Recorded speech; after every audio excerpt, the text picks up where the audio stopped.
সকালবেলা আমাদের DIB watcher ডিস্ট্রিক্টের এবং ডিআইবি ইন্সপেক্টর ছিলেন, সঙ্গে আমাদের যে ভারপ্রাপ্ত এসডিপিও সাহেব ডিএসপি উৎপলেন্দু দেবনাথ এবং ইন্সপেক্টর ডিআইবি বিক্রম দেব বর্মা এবং আমি সহকারী।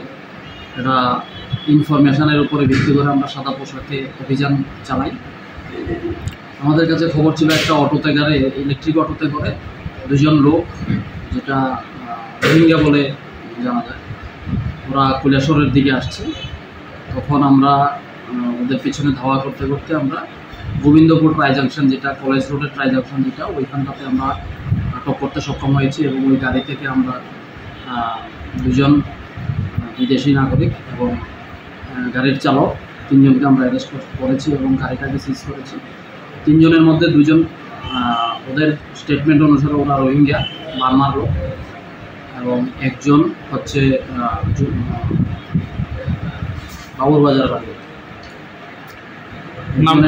একজনের নাম হচ্ছে মোহাম্মদ তাসিন 18, আর একজন হচ্ছে মোহাম্মদ ওসমান 19, আর ওর বাড়িও ইয়েতে মায়ানমার। আর বাবুরবাজারের যে লোকটা, ওর নাম হচ্ছে আমিনুল হক। বয়স কত? ওর বয়স 26। পরে ওটাকে আটক করেছেন ইলেকট্রনিক অটো গাড়িটা।